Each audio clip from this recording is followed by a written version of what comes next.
¿no? Antiguamente, obviamente, los seres humanos necesitaban preservar una información, ¿no? No bastaba con transmitir la información hablada, ¿no? Esta información, cuando normalmente se transmitía de este sistema, tendía a mutar, a cambiar, a modificarse. Entonces, el ser humano necesitaba preservar una información y que esta información sea intangible, ¿no? Que esta información no sufra ninguna alteración, ¿no? Entonces, es así que se pusieron poco a poco la creación de ciertos registros, ¿no? Como la escritura inicialmente, ¿no? Entonces, es así que se va evolucionando poco a poco, ¿no? El censo era un tipo de registro inicial que había. Entonces, ante este requerimiento y la evolución de la sociedad, se fue tecnificando poco a poco el sistema registral, ¿no? Entonces, en el año 94 se crea la Superintendencia Nacional de los Registros Públicos, ¿no? Es un ente descentralizado, autónomo, pero perteneciente al sector justicia. Esta superintendencia se encarga específicamente, ¿no? De dictar políticas y normas técnico-registrales. ¿Para qué? Para que a través de estas normas, de estos reglamentos, de estas directivas, de estos lineamientos, se pueda acceder al registro para buscar esta tan ansiada seguridad jurídica que es la que brinda al final el sistema que nosotros tenemos, ¿no? En el Perú, el sistema registral evolucionó también, ¿no? Entonces, ya en la conquista hablábamos de ciertos tipos de registro. El registro, ya había un registro de tributos y que se grababan sobre bienes. Registrar no es nuevo, ¿no? En nuestro país. Obviamente que esto se ha ido, como le mencioné hace un momento, tecnificando, mejorando, ¿no? A través de la virtuosidad de la tecnología, de las herramientas informáticas. En la República ya hubo un primer registro en el gobierno de Andrés Avelino Cáceres. Ya hubo un registro de propiedad inmueble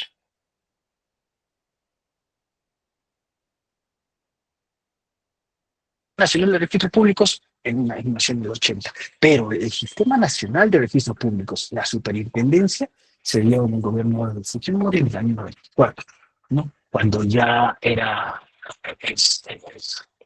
más la necesidad de inscribir, obviamente que ya se mostraba más, ¿no?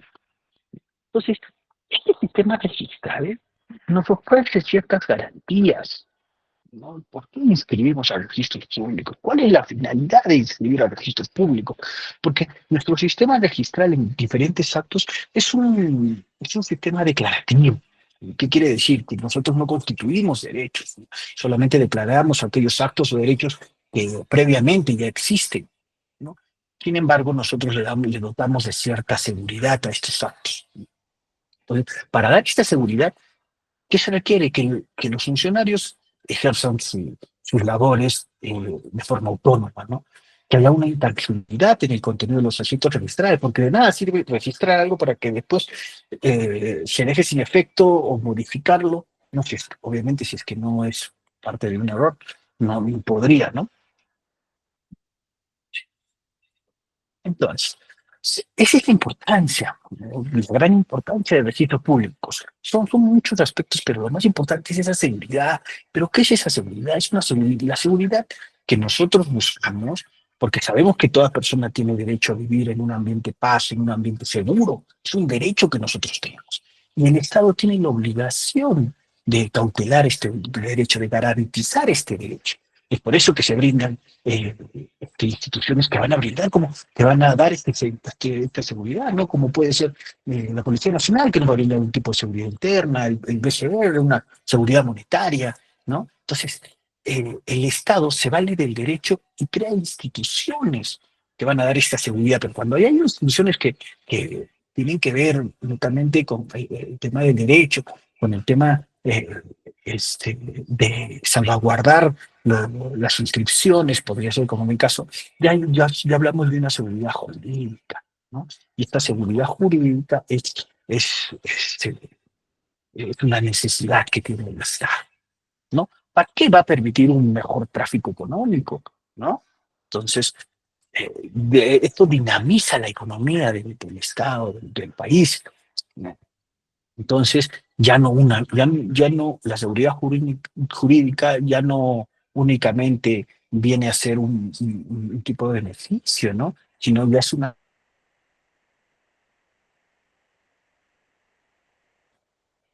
Entonces, es una manera de introducción. Ahora, para hablar de los colegios profesionales como persona jurídica, porque los colegios profesionales son un tipo de persona jurídica, debemos analizar qué es una persona jurídica también a modo de introducción. Las personas jurídicas son entidades abstractas, ¿no?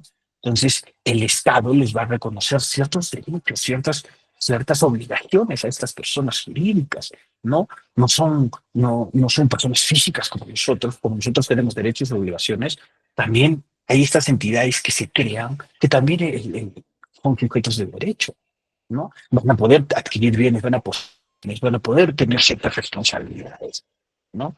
Entonces van a poder ejercer acciones legales, acciones judiciales, ¿no? Ahora, estas personas jurídicas pueden nacer del derecho público o del derecho privado.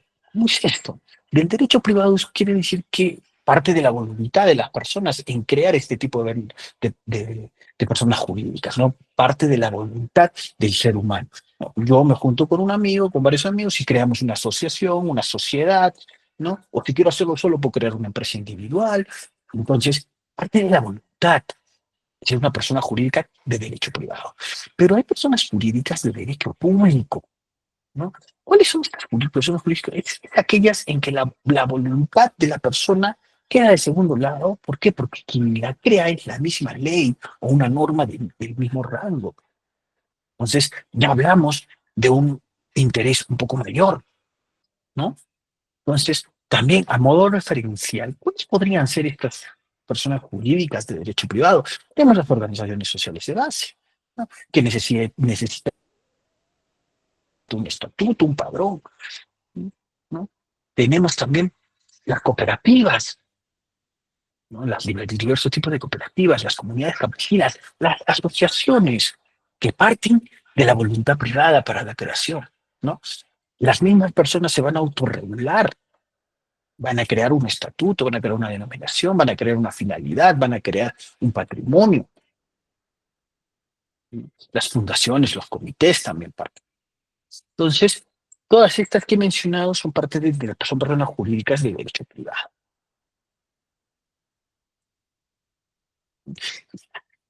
Ahora, ese es en el ámbito no societario, las que acabo de mencionar, pero en el ámbito societario, aquellas personas jurídicas que de alguna manera tienen un ánimo lucrativo, ¿no? Estamos viendo las sociedades anónimas, las sociedades comerciales, las sociedades colectivas, ¿no? Todas estas, las sociedades de responsabilidad limitada, las sociedades civiles, no, estas también parten del derecho privado.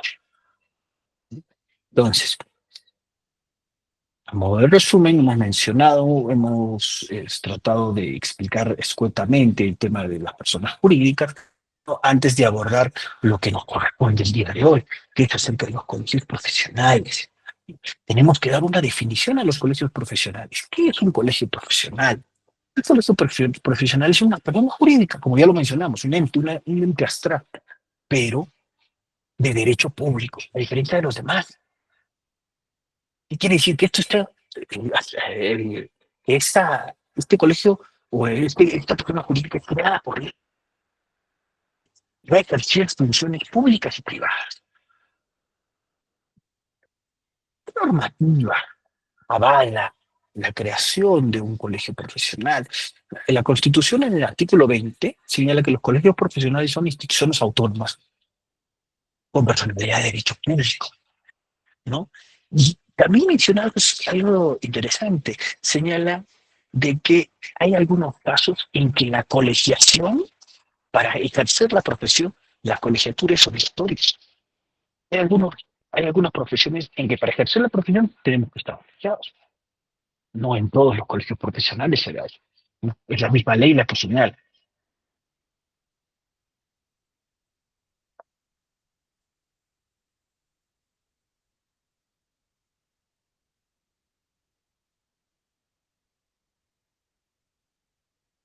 ¿Cuáles son, a manera de ejemplo, cuáles serían las que llegan colegiatura obligatoria?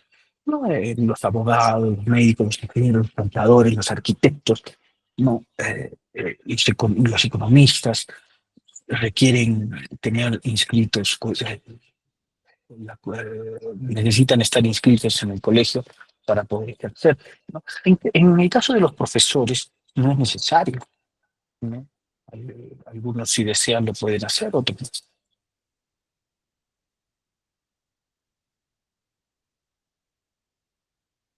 Muy bien.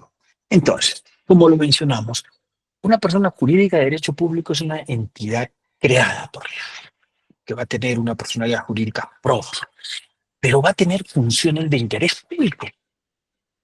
Por eso es que se crea por ley. Por eso es de importancia un colegio profesional, porque las funciones son de interés público.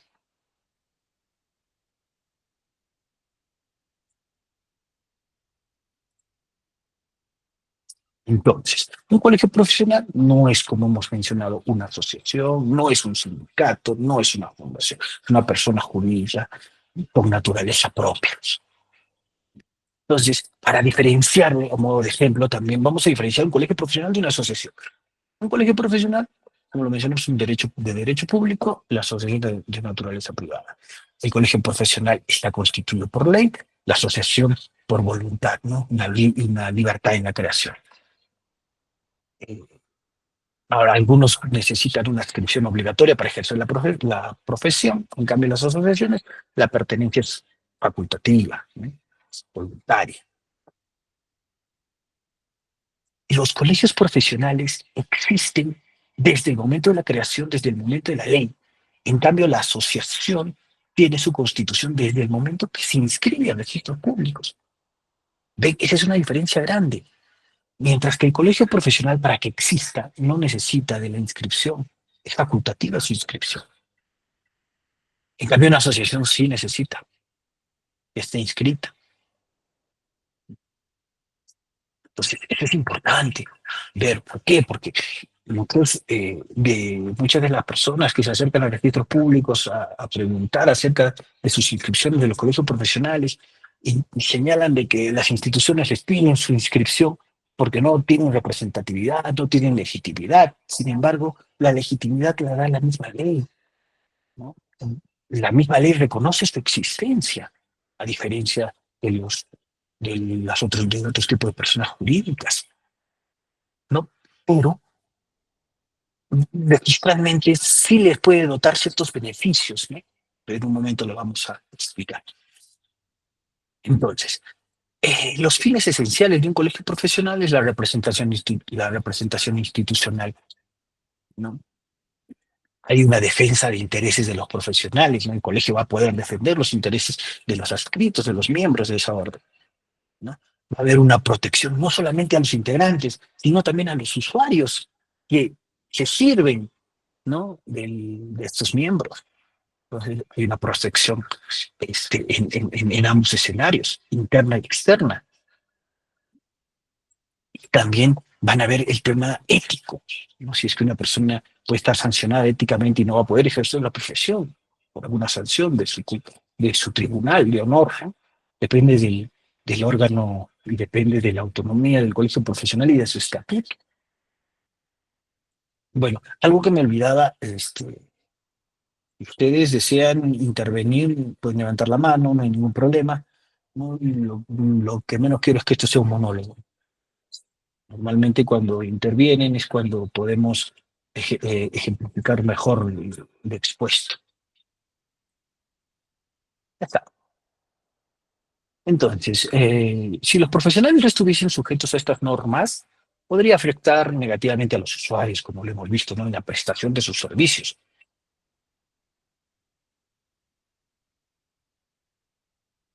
Bueno, ¿cómo se conforma un colegio profesional? El colegio profesional está conformado de acuerdo a lo señalado en su estatuto. ¿Sí? El estatuto, no hay una norma genérica para todos los colegios profesionales, no. Como les he dicho, ellos son autónomos, ellos se pueden autorregular. Entonces van a señalar ellos, ya, nuestro colegio está conformado por una asamblea de profesionales, una asamblea nacional, una asamblea departamental, ¿no? Va a tener este, un consejo directivo nacional, puede ser, puede tener un consejo directivo regional, puede tener una comisión fiscalizadora, un tribunal de ética, de disciplina, puede tener hasta otros cargos directivos, ¿no? Entonces, depende mucho del estatuto. Bueno, hasta acá alguna pregunta para seguir avanzando con el tema. Si no, lo pueden hacer también en el chat, no hay ningún problema.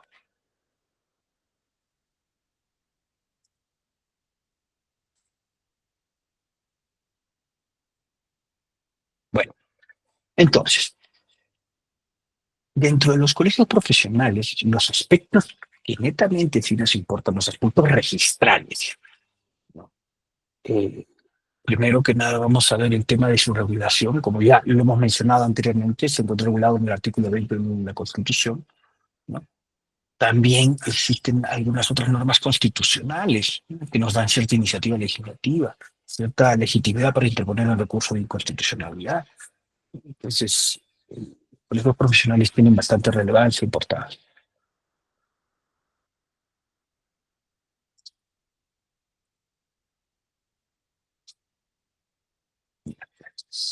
En registros públicos no existe un reglamento que nos dé ciertas pautas específicas respecto a colegios profesionales. O sea, no existe un reglamento de inscripción de colegios profesionales. No, no, nosotros nos encontramos, o encontramos la calificación de los registros de los colegios profesionales, ¿no?, en el reglamento del registro de personas jurídicas, en el artículo 27 únicamente, ¿no? Y en un decreto supremo que en un momento lo vamos a mencionar y en una resolución administrativa, en una resolución ministerial.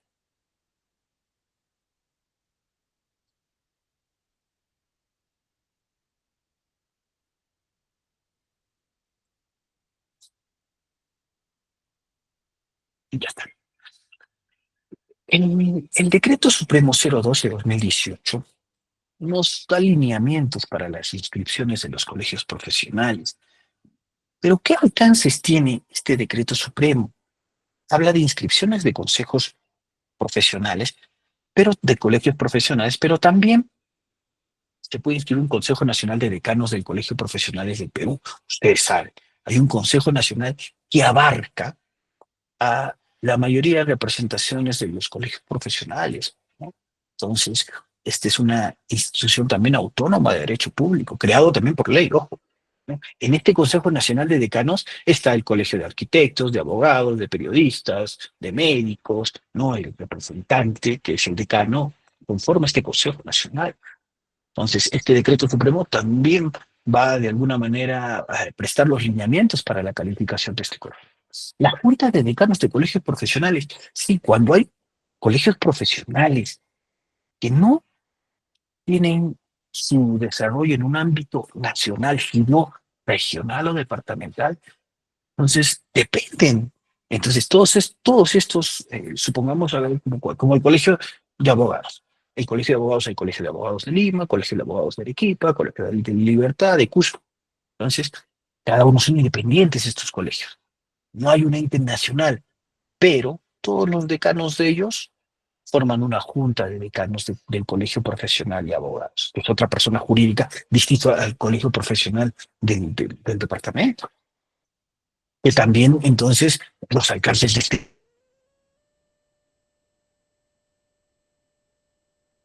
y por ende también los colegios profesionales de ámbito nacional y en no nacional, que en un momento lo vamos a explicar, ¿sí? Entonces ya hemos visto, ¿no? En un tema de organigrama está el Consejo Nacional, la Junta de Decanos y los colegios profesionales. No,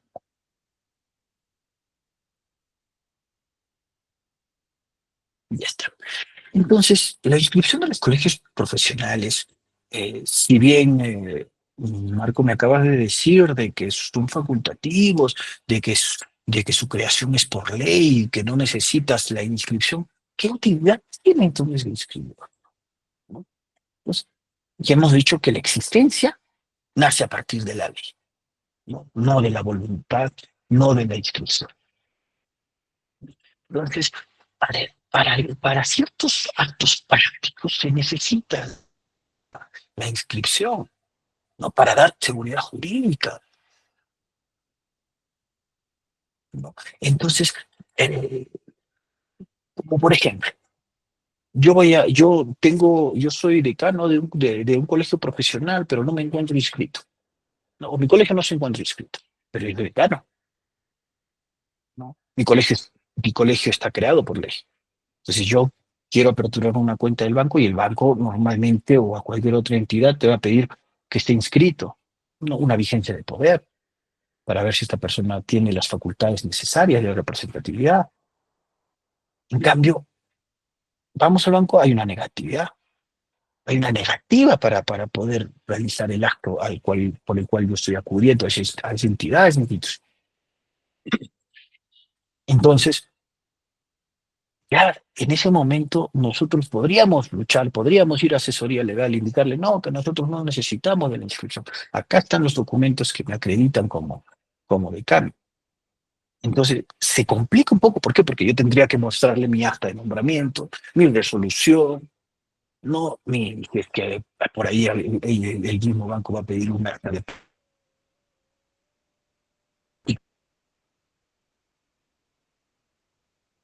Pero si yo lo inscribo, únicamente presento la vigencia de poder. Facilito los actos, dinamizo los actos, ¿no?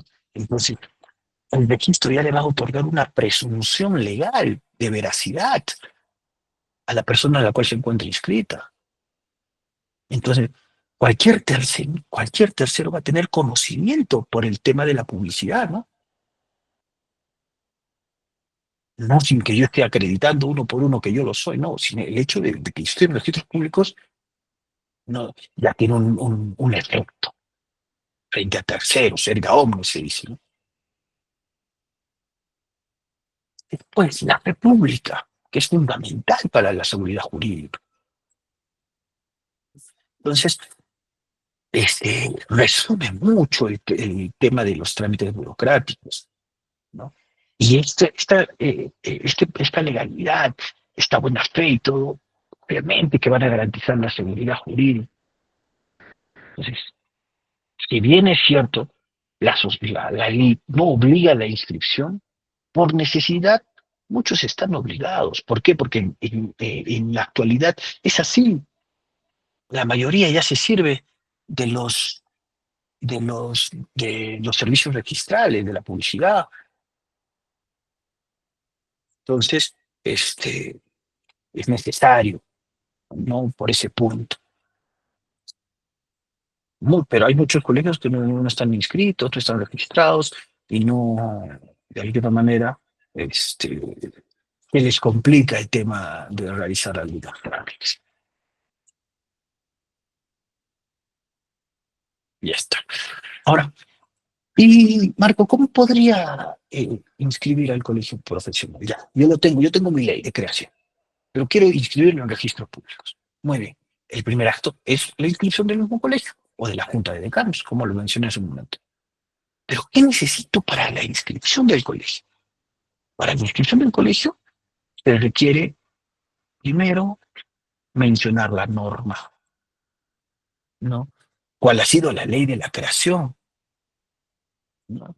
Entonces, eh, se menciona la norma, si es que esta norma aprueba un reglamento, un estatuto, también se tiene que adjuntar al reglamento o el estatuto, ¿no? Muchas leyes de creación contienen el estatuto en un decreto supremo, u otros no, no, en un tipo de reglamento, una resolución ministerial, por eso.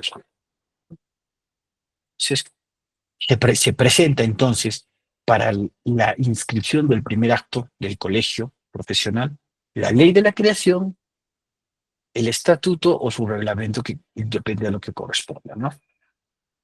Ya. Entonces, ¿qué se requiere? Debo presentar una ley antigua, basta con indicar el número y la fecha de la publicación, ¿no? Y el estatuto sí se tiene que presentar en copias certificadas o como lo señale también la ley de supervisión. Eso es importante. Ahora,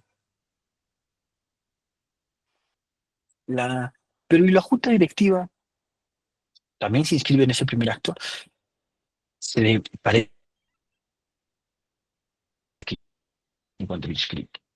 Entonces también se puede inscribir la junta directiva, el, siguiendo el proceso que señala su mismo estatuto.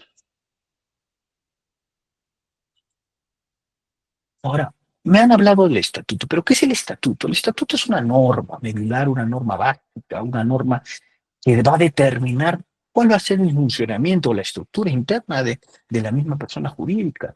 Va a señalar cuál va a ser su actividad, cuál va a ser sus fines, cuáles van a ser las relaciones con los terceros, cuál va a ser su estructura interna, cuáles van a ser los órganos internos del, del colegio profesional. Si este colegio profesional va a ejercer en el ámbito nacional, va a ejercer en el ámbito nacional, si va a tener filiales, no va a tener filiales, ¿no? Entonces, eso. Entonces, la misma ley puede señalar de que el estatuto va a ser aprobado por los mismos miembros de la orden o si es que la misma ley aprueba un estatuto, porque hay casos en los que la misma ley señala de que el estatuto será modificado por otra ley.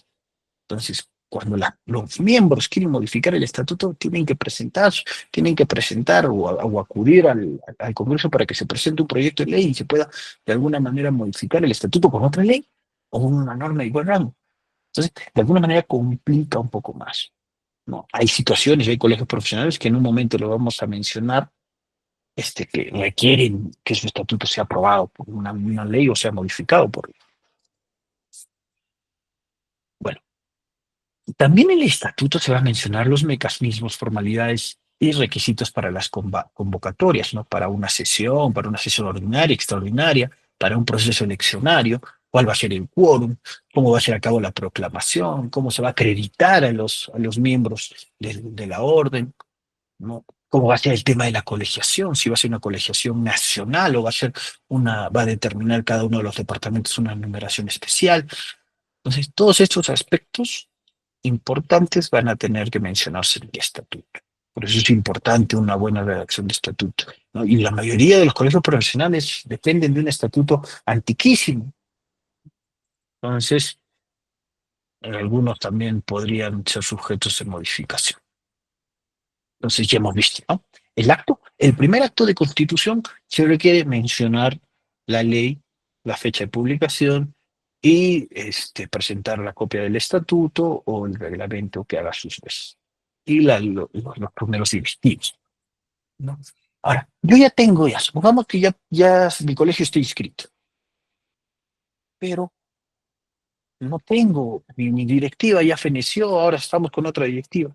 ¿Cómo llevamos a cabo el proceso? ¿No? El proceso de nombramiento de junta directiva se encuentra dentro de los lineamientos del Decreto Supremo 012-2018 y la Resolución Ministerial 320-2020, ¿no?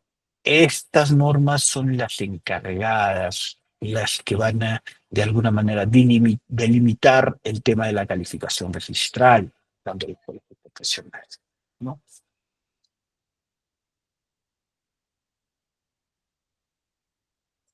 Ahora, los colegios, el nombramiento de juntas directivas de un colegio profesional de ámbito nacional. A ver, veamos cómo es uno de ámbito nacional. Ejemplo, el colegio de ingenieros.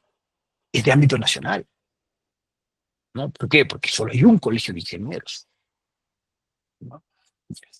Entonces, ¿qué se presenta en registros públicos para la inscripción del nombramiento de la junta directiva? Primero, el acta de elección del organismo electoral, ¿no? La copia certificada de la convocatoria, como ha sido, que tiene que tener alcance nacional, como lo mencioné, ¿no? La copia del acta de la resolución del órgano electoral, ¿no? Que consta, pues, cómo ha sido el proceso eleccionario, no quiénes se han presentado, hasta la proclamación del mismo. y las credenciales otorgadas por el mismo órgano, ¿no? Ya está. En un momento vamos a detallar un poco. Ahora, supongamos, ya se ha inscrito la Junta Directiva de ámbito nacional, ¿no? Ejemplo, como has puesto, el de ingenieros. Pero ahora el de Arequipa, el Colegio de Ingenieros, el Consejo Directivo de Arequipa o de Puno, del, del Colegio de Ingenieros, desea también inscribirse. ¿Qué necesita? Copia certificada de elección del organismo, la convocatoria, igual, copia certificada de la convocatoria, copia del acta del jurado electoral en el que conste ya la proclamación del mismo, las credenciales del, otorgadas por el decano regional, no, al mejor dicho, por el organismo electoral al decano regional, ya los documentos que acrediten la inscripción de la Junta Directiva de ámbito nacional. ¿Qué quiero decir?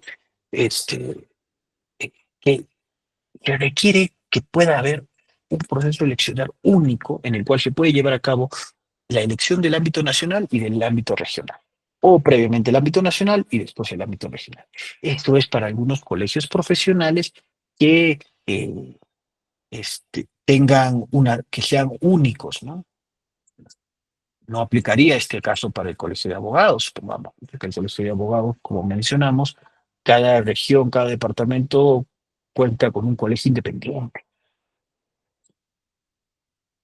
Muy bien. Ahora, para la Junta de Decanos se requiere, para la inscripción de una Junta de Decanos se requiere una copia certificada del acta del organismo electoral, y si se dan cuenta, en casi todo repite lo mismo: acta de elecciones, la convocatoria, el acta o la resolución del organismo electoral, ¿no? Las credenciales, ¿no? En todo repite, igual en el ámbito nacional, acta de elecciones, convocatorias y la resolución del jurado electoral. Pero ante esta norma del 2018, el decreto supremo 012, si bien es cierto, ya detallaba cómo deben llevar a cabo o qué requisitos se requiere para la inscripción, igual se seguía presentando ciertos problemas por la inscripción. Entonces, ante esa problemática, se emite una resolución ministerial 320 que aún simplifica más lo señalado por el decreto supremo, ¿no? Entonces, de alguna manera, hizo más factible, más viable la inscripción, ¿no? Entonces, por ejemplo, con la anterior norma, con la 012-2018, se necesitaba acreditar cómo ha sido la convocatoria. Si ha sido por diario, debería presentarse una copia del diario. Si ha sido por una notificación, copia certificada de la notificación, o esquelas o avisos. Entonces, se complicaba. Esta resolución ministerial indica que no, que basta únicamente, si es que no tienes esto, bastaría la presentación de una declaración jurada indicando que se ha llevado a cabo el proceso electoral y señalando de que la convocatoria se ha llevado a cabo conforme a los señales del estatuto, ¿no? Entonces, resume un poco más, ayuda, facilita este tema de la inscripción. Muy bien, ¿no? Entonces, hasta acá son netamente cuáles son los requisitos para la inscripción. Parece sencillo, ¿no? Pero el tema se da en algunas situaciones en particulares. ¿Cómo es que se redactó el acta? ¿Cuáles son los requisitos del acta? Entonces, hay normas que debemos aplicar supletoriamente, como la resolución 038-2003, lo que nos va a señalar cuáles son los requisitos mínimos de un acta, en el artículo 13, ¿no? ¿Qué debe contener la declaración jurada? Entonces, si se siguen esos pasos, obviamente que se va a tratar de reducir al máximo el tema de las observaciones, al menos en el aspecto formal. Muy bien. ¿Y qué pasaría si es que el proceso electoral se lleva no siguiendo la normativa estatutaria? ¿No? ¿Qué tal el estatuto señala de que la convocatoria al proceso eleccionario se llevará a cabo en un plazo no menor de 20 días y yo lo llevo en 10 días. ¿Qué pasa? Si el estatuto me dice mínimo 20, pero yo lo llevo en 10, presento estos registros públicos. Ya hay una vulneración al estatuto. Entonces, ante esto, ¿qué pasa? Procede la tacha, porque se está incumpliendo una norma estatutaria, ¿no? ¿Y qué pasaría si fuera al revés? Si el estatuto me dice 10 días de convocatoria, pero yo convoco en 20, ¿ustedes creen que hay una afectación? ¿O también se incumple el estatuto? Porque el estatuto me dice 10 días, pero yo convoco 20 días de anticipación. ¿Hay una afectación? No hay ninguna afectación, ¿no? Al contrario, se está salvaguardando el derecho a que todos los miembros puedan llegar a conocer los temas a celebrarse y puedan acudir a la sesión. Entonces, este tema del incumplimiento al estatuto se da cuando hay una afectación, ¿no? Pero no cuando hay más una cautela de los derechos. Muy bien.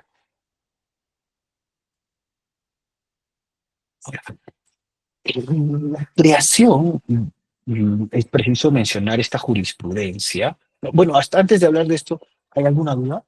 Antes de hablar de algunos casos en particular.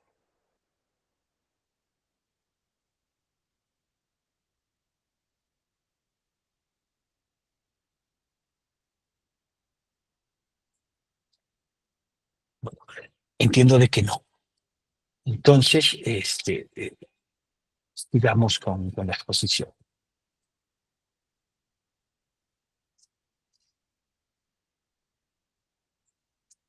Como les mencioné hace un momento, la creación del colegio profesional obedece a una ley, no obedece a una norma con rango de ley. Entonces, su creación debe ser expresa, debe señalarse expresamente, créese el colegio de ingenieros del Pilar. Eso tengamos. Y los consejos departamentales, su creación también debe ser expresa. Debe señalarse en el estatuto que se podrá crear colegios departamentales, regionales, filiales. También debería ser expreso. Por ejemplo, esta sesión de pleno del 2020, en la cual se presenta el siguiente caso. Un colegio departamental de ingenieros buscaba su inscripción propia.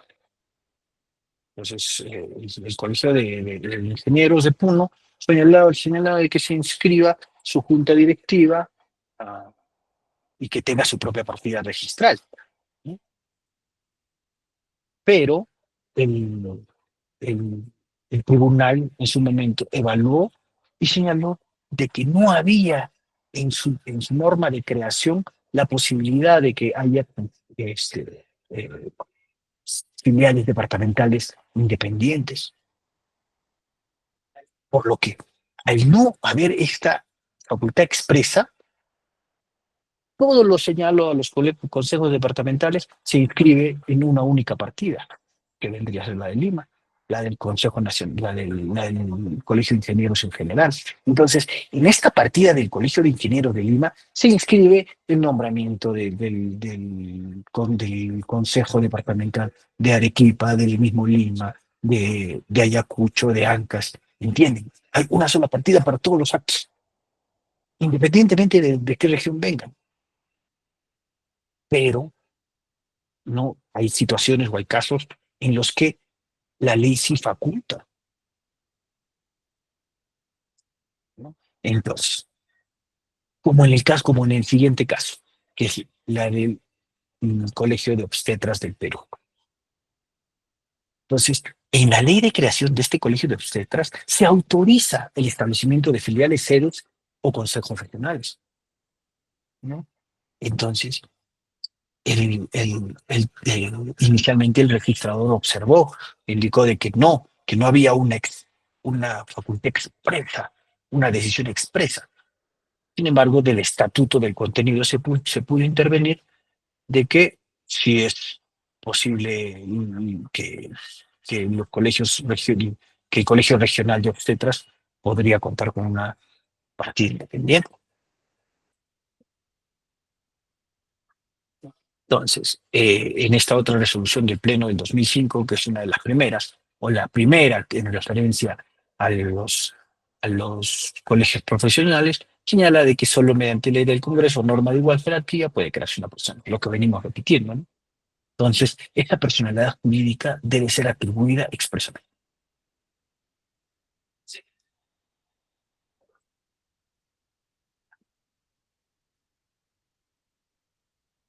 Ahora, ¿qué pasa si es que mi colegio profesional se encuentra inscrito en el año 2020, 2000, en el año 2000? Se inscribió la primera directiva, sin embargo, por desidia, por desdén o cualquier otro acto, no se inscribió las juntas directivas. Ya estamos en 2024. 20 años no cuenta con directivas, o 10 años no cuenta con directivas este colegio. ¿Qué pasa? ¿Cómo puedas llevar a cabo el proceso eleccionario si es que quien debe firmar la documentación debe ser el decano saliente, ¿no?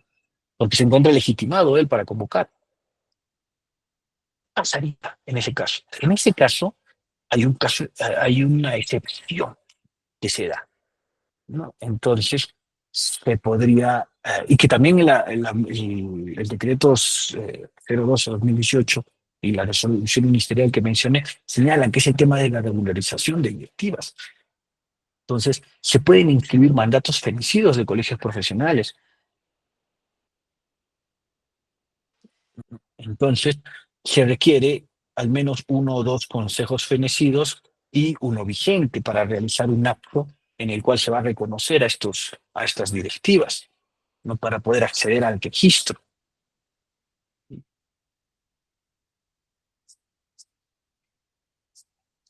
Muy bien. Entonces, en el tema de las regularizaciones de directivas, hay que tener en cuenta que no es necesario que el presidente, que el decano o presidente que se encuentre inscrito convoque, ¿no? Justamente es una excepción. Se le faculta al nuevo decano a convocar, ¿no? ¿Para qué? Para que regularice a los periodos anteriores fenecidos y también al suyo. Entonces, él ya está facultado para poder solicitar esta inscripción. Obviamente que tiene que cumplir con la norma estatutaria. El tema de la reelección es importante. ¿Qué pasa si es que el estatuto prohíbe la reelección, pero yo quiero regularizar dos mandatos vencidos en el cual hay cargos de reelección? Entonces, ahí estamos incumpliendo una norma estatutaria. No podríamos acceder al registro. ¿Por qué? Porque si bien es cierto, gozan de autonomía, no se podría ir en contra del mismo estatuto. Bueno,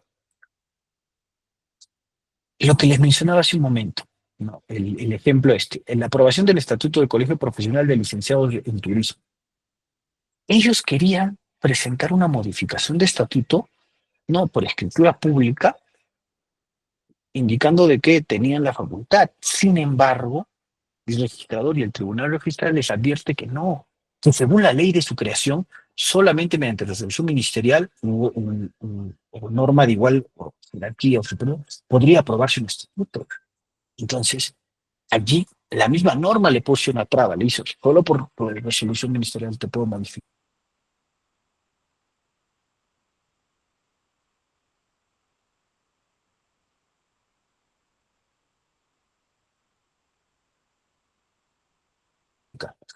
Entonces, no les da esa facultad a los miembros de la. Los requisitos y formalidades para la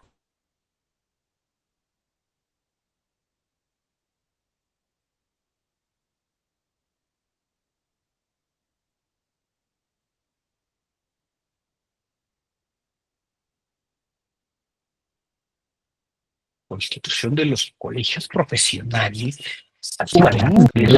por la ley de creación, que no solamente nosotros vamos a revisar el decreto supremo, sino también se tiene que revisar la ley de creación, el estatuto y su reglamento. Entonces debemos verificar toda esta normativa en conjunto para ver si el acto que se está pretendiendo inscribir cumple con las formalidades, si la persona que convoca está legitimada, ¿no? Ahora, este, se requiere obviamente, para que Ustedes pueden presentar un acta que esta acta esté contenida en un libro, o esté inserta en un libro, y este libro tiene que encontrarse aperturado, tiene que tener un número de registro, ¿no? Las copias certificadas de un colegio profesional pueden ser certificadas por el notario o por un funcionario de la misma institución de registro público, ¿sí? Igualmente que las declaraciones juradas puede legalizar la firma del notario o también un funcionario de registro, ¿no? Entonces, esto es todo lo que exige referente a los colegios profesionales en cuanto a su calificación, ¿no? Hay casos obviamente particulares, ¿no? Como el caso que les mencioné del colegio de ingenieros, ¿no? Que les prohibían la inscripción de un colegio, de un consejo departamental. Entonces, ¿dónde se inscriben? En la partida del nacional. Bueno, espero haber sido lo más claro posible, espero que haya sido de mucha utilidad la sesión del día de hoy. Entonces, siempre el registro público va a buscar capacitar a todas las personas para que de alguna manera puedan acceder a registros públicos, ¿no? Entonces, siempre propiciando nosotros la inscripción. Ahora, si tienen alguna duda, alguna pregunta, la pueden hacer levantando su manito o podrían escribir aquí. Gracias.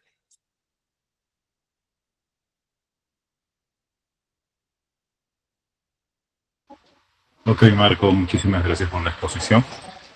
Vamos a pedirle en este caso a nuestros usuarios si tienen por favor alguna pregunta que puedan levantar la mano y poder activar el micrófono de ser el caso.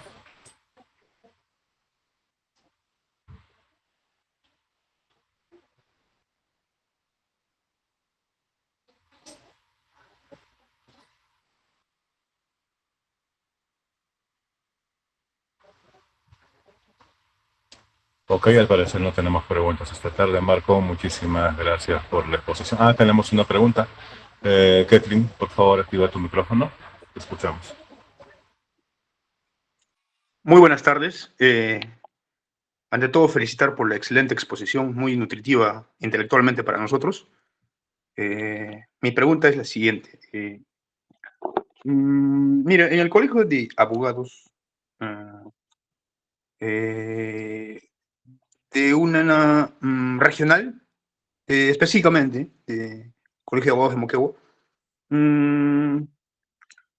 se modificó o se pretendió modificar un estatuto.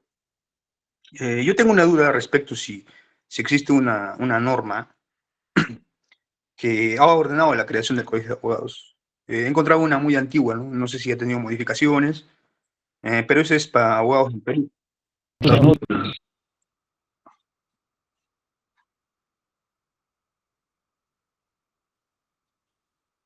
¿Me puedo ir?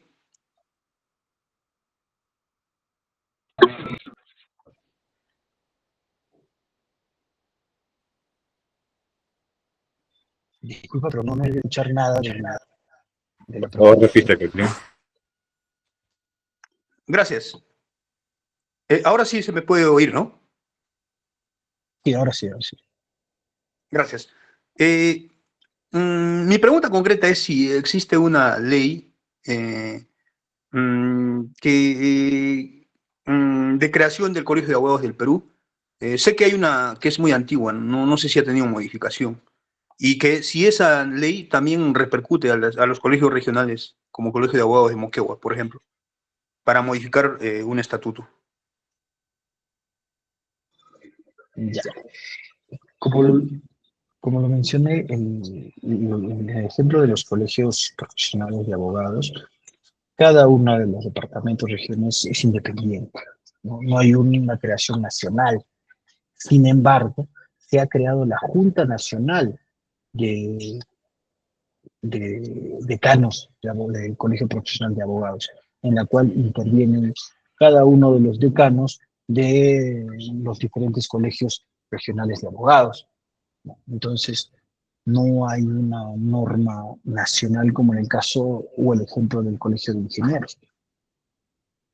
Entonces, tendrían que ver cada uno de los departamentos porque cada uno de los departamentos, de los colegios de abogados departamentales, tiene su propia ley. Entonces, se tendría que verificar eso. Muy agradecido. Gracias. De nada.